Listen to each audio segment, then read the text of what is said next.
Hi, AP Physics C. In this set of videos, we're going to take a look at standard H4, Gauss's law.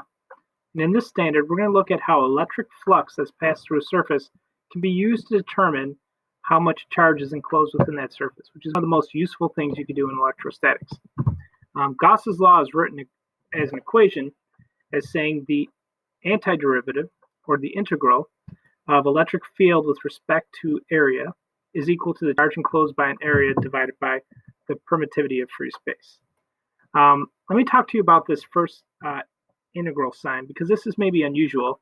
When you talk about a Gaussian surface, in order to figure out how much charge is enclosed within a Gaussian surface, you need to know how much electric field is actually permeating through that surface. So when you talk about Gauss's law, in order to figure out how much charge is enclosed, you need to enclose the charge by some sort of continuous surface, meaning some surface that's going to enclose a volume.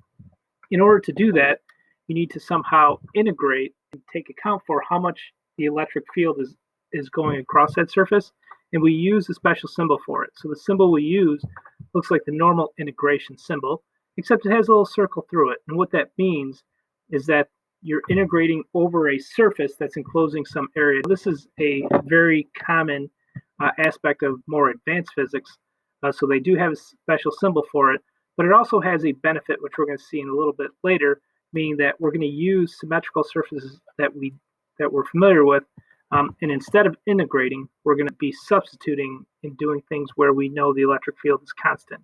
I'll go over that all in a little bit, but just the idea of Gauss's law is this.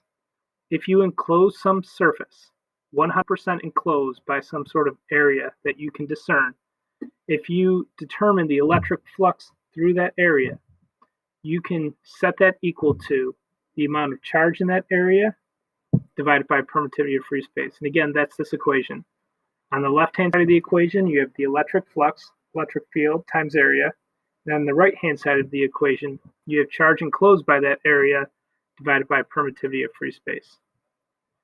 When we talk about the areas, because we're going to be using symmetrical scenarios, meaning that when we look at different situations, everything is going to have some symmetry. The shapes that we're primarily going to be using are either going to be cylinders, which cylinders can be used to enclose a linear line of charge, because from a line of charge, all the electric field acts radially outward, meaning any radius from a line of charge will have a constant amount of electric field strength. Or we're going to be looking at spherical surfaces. Those will be enclosing either point charges or other spheres of surface. We're not going to be looking at any irregular shapes. The only other shape that we ever may look at occasionally, we might be using cubic surfaces when we're trying to find the area with the electric field enclosed by some sort of plane of charge. Well, those are going to be our three shapes, the first two much more common than the last. The benefit of using this around symmetrical shapes or charge densities that give off symmetrical electric field patterns is that when we look at it, we can identify the spots or certain areas that we can enclose a charge with, in which the electric field that's passing through that area is either known or it's constant, or both. It's known and it's constant. So in that scenario where you could use symmetry to say that the area that's being penetrated by this electric field strength has a constant electric field strength along its surface, Gauss's law really just boils down to how we've been looking at electric flux, electric field strength times area, which is equal to the charge enclosed divided by permittivity of free space. So let's go ahead and do an example of this and you can see what I'm saying. So in this example, we want to know what is the electric flux through a sphere of radius 0.015 meters that has a uniform electric field strength of 4.3 times 10 to the negative 4 newtons per coulomb directed perpendicular at its surface. So this is just an example again of how to determine electric flux, which is the first step in doing Gauss's law. So remember that electric flux is just going to be the electric field strength multiplied by the area. Now, they tell you the sphere has a radius, so when you're trying to find this area, the electric field strength, we already know, 4.3 times 10 to the negative 4 newtons per coulomb. But in finding the area, because we've chosen to use a spherical area here, we have to use the surface area of a sphere, which is 4 pi r squared. Multiplying that all out, we could find that the electric field strength is 1.2 times 10 to the negative 6 Newton meter squared per coulomb. And this is going to be used, 1.2 times 10 to the negative 6 Newton meters squared per coulomb. That's going to be equivalent to the charge enclosed by that area divided by the permittivity of free space. So let's go ahead and try another example. And this time we're going to do Gauss's law from scratch. And in this example, we have a very long, thin wire that has a uniform linear charge of 50 microcoulombs per meter. We want to know what the electric field is at a distance of 2 centimeters from that wire. So in order to do this, what we're going to try to look at is we're going to look at Gauss's law. Gauss's law is going to say that electric field strength that's at 2 centimeters from the wire times the area of that Gaussian surface is going to be equal to the charge enclosed divided by the permittivity of free space. So let's stop here for a second and think about this. If we have a long, thin, straight wire that has a linear charge density, that means that the electric field from that, because of symmetry, is going to be coming off radially at that wire, and it's going to be at a constant electric field strength every radius from that wire. So here we have electric field strength times area. Let's go ahead and think about this. And you'll see at the top of the page, they say the electric field around a line of charge acts radially outwards. We just talked about that. We want to put a shape around this where the surface of that shape is going to have the electric field strength be constant at the area of that shape. So we're going to use a cylinder over the wire. All right, and now this cylinder, not the ends of it, but the curved sides of the cylinder, will all have a constant electric field strength acting at that surface. The ends of the cylinder are not going to have any electric field strength acting at it whatsoever because the ends of it are not at all radially directed to the wire itself. So we're just going to be looking at the electric field strength that's acting on the curved sections of the cylinder. So let's go ahead and start plugging this stuff into our Gauss's law equation. Now we're going to keep the electric field strength as it is because that's what we're trying to find. But now we're going to use the area of the curved section of a cylinder, which if you're looking at the cylinder, it has two parts when you're looking at the surface area of the cylinder, and we're just taking the part of it that is related to its curved section, which is 2 pi r times the length of the cylinder. When we look at the 50 microcoulombs per meter to find the charge, that's going to be charge per unit length. Now, for any given length, if we want to find out how much charge is enclosed, we have our density operator, lambda, multiplied by the length itself.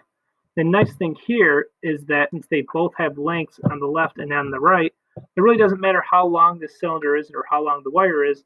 For every length of cylinder, there's going to be an equal length of wire enclosed by it, so the lengths are going to cancel themselves out. And we ultimately get electric field strength times 2 pi r is equal to lambda, or our charge density operator, divided by permittivity of free space.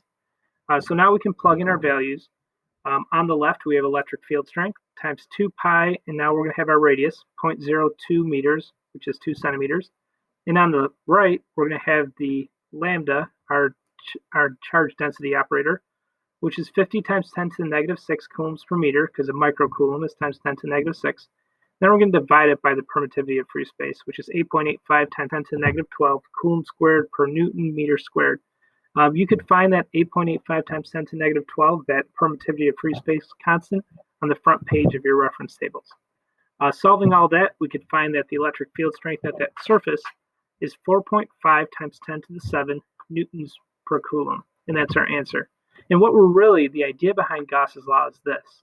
When you're looking at trying to find the electric field strength at some distance away from something that's giving off the field symmetrically around its charge density, you could always enclose it with some sort of shape that has the electric field acting constant along that surface of the area. In that scenario, you can use Gauss's law in order to figure out what the electric field is, because you know the area is going to be already a known area, the area of the sphere, the area of the cylinder, the area of a cube. And in those scenarios, you would just ignore any parts of the area that have no electric field passing through them. Let's do one more example of this. And this one's going to follow in your notes.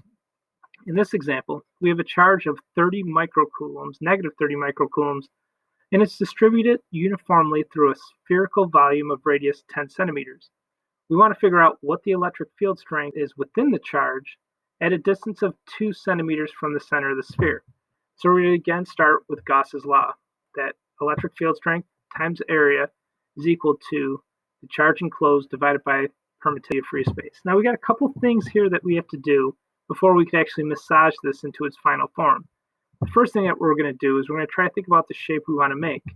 Because a sphere that has charge uniformly distributed throughout its volume, its electric field strength is always going to be acting radially from the center of the sphere to the surface of the sphere.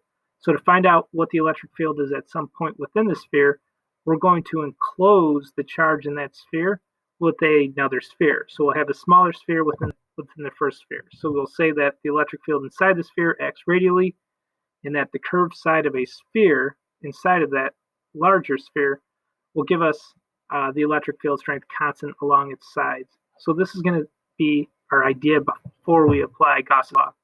So let's go ahead and write out Gauss's law here. And we're going to substitute in for area, the surface area of a sphere, which is 4 pi r squared. Now we're going to have our operator for charge density, which is rho, and that's going to be charge per unit volume. And then we're going to multiply that by the volume that's going to be enclosed. So we're not enclosing the whole volume of the sphere, we're just enclosing, and I put a little subscript here saying 2 centimeters of volume. So we're going to enclose a smaller sphere inside of it that's going to have a radius of 2 centimeters. Before I could go any further, I'm going to find out what my charge density actually is. And I'm doing this over on the left in red, and that's just going to be charge per unit volume. And so I'm going to take that 30 times 10 to the negative 6 coulombs of charge and divide it by the volume of the sphere in total, which volume of a sphere is 4/3 pi r cubed. And I'm going to find that my charge density here is going to be 7.2 times 10 to the negative 3 coulombs per meter cubed. So for every meter cubed that I enclose of this sphere, I'm getting that much charge in it. So now I can go ahead and further substitute into this. On the left-hand side, I've taken out variables and I put in numbers. So I have 4 pi. My area that I'm enclosing is actually the area of the smaller sphere, so that's going to be 0.02 meters or 2 centimeters squared. That's on the left-hand side. On the right, I have my charge density, which is 7.2 times 10 to the negative 3 coulombs per meters cubed. And then I have the actual volume of the sphere I'm enclosing, which is 4/3 times 0.02 meters cubed again. And you'll see that that's on both sides. And then I'm dividing it by permittivity of free space, which is 8.85 times 10 to the negative 12 coulombs per Newton meter squared. And solving all this, I could find that my electric field strength at this point is going to be equal to 5.4 times 10 to the 6 newtons per coulomb.